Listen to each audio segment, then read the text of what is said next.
Sir, पहला सवाल तो ये है कि जैसे कि बार-बार जो ये एमजीएम थाना प्रभारी के ऊपर या कहीं न कहीं प्रशासन के ऊपर जो सवालात उठ रहे हैं कि हवालात में जो युवक का मौत होता है, इस बारे में क्या बोलना चाहेंगे सर?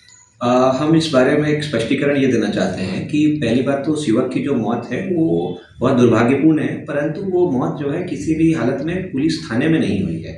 इस चीज़ को बहुत क्लियरली समझने की आवश्यकता है। उस युवक को पूछताछ के क्रम में पुलिस के द्वारा थाना लाया गया था, ये बात बिल्कुल सच है। 28 तारीख की रात या फिर बोल सकते हैं 29 तारीख की भोर में लगभग 3 बजे के आसपास उस लड़के को थाना लाया गया था। पूछताछ के क्रम में जिसमें कि उसके ऊपर आरोप था, हम लोग को सूचना प्राप्त हुई थी कि उसके पास चोरी का मोबाइल है और वह खुद भी चोरी की घटनाओं में सम्मिलित रहा है पास्ट में, ऐसा हम लोग को गुप्तचर के द्वारा बताया गया था।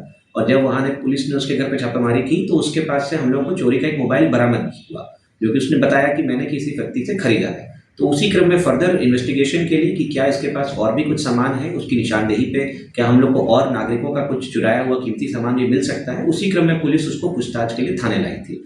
परंतु उसकी तबीयत पूर्व से ही खराब थी।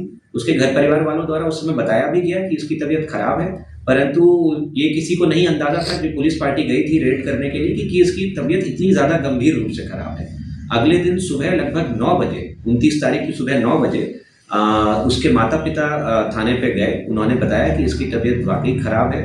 तो उसके बाद जो थाना प्रभारी थे, वो उस समय पर राष्ट्रपति महोदया का आगमन था जिले में, तो उस ड्यूटी में व्यस्त थे और बाकी भी जो पुलिस पार्टी थी, वो फर्दर इसी क्रम में, इसी केस के इन्वेस्टिगेशन में दूसरी जगह रेड करने गई थी। तो उसको जब फिर वो लोग लौट के आए, तो जाँच किया गया, तो उसके जब माता-पिता ने बताया और जब देखा गया कि इसकी तबीयत थोड़ी खराब हो रही है, तो तत्काल प्रभाव से इसको पीआर बॉन्ड पे छोड़ा गया।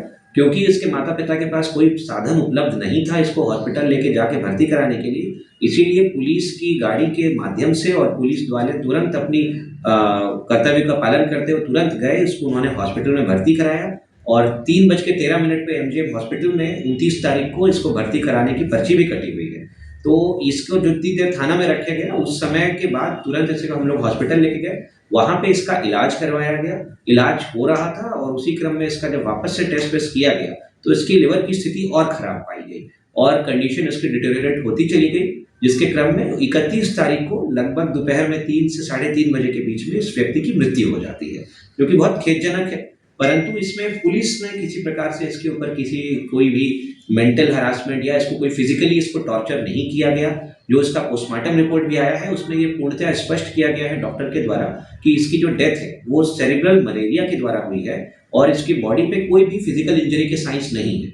तो ये भी बात तो बहुत उल्लेख करना महत्वपूर्ण है कि सेरेब्रल मलेरिया किसी भी व्यक्ति को किसी की मार-पिटाई से नहीं हो सकता है।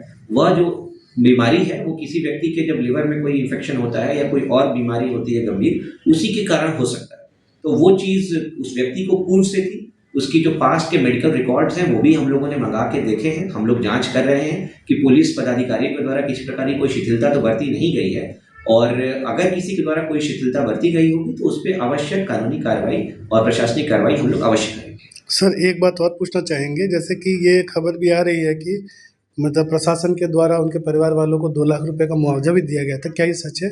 प्रशासन के द्वारा किसी भी तरह का कोई मुआवजा आधिकारिक तौर पे नहीं दिया गया है, ना कि कोई प्रशासन के पास, ना पुलिस के पास इस प्रकार का कोई मद भी नहीं है कि हम किसी व्यक्ति की मृत्यु उपरांत उसको कोई पैसा इस तरह का दे सकें जो है। पर अगर किसी व्यक्ति ने उसको प्राइवेट कैपेसिटी में कुछ पैसे दिए हैं, तो उसके बारे में हमको अनभिज्ञता है और अगर कोई उसको देता है, तो हम उसकी कहीं पे रोक नहीं लगा सकते कि भाई कोई आदमी, कोई प्राइवेट आदमी किसी और प्राइवेट आदमी के साथ किसी फाइनेंशियल ट्रांज़ैक्शन में इन्वॉल्व हो रहा है। तो उसको रोकना पुलिस का काम नहीं है अनलेस एंड अनटिल वो फ्रॉडुलेंट ट्रांज़ैक्शन है और या फिर वह किसी भय या दबाव में आके किया गया ट्रांज़ैक्शन है। धन्यवाद सर।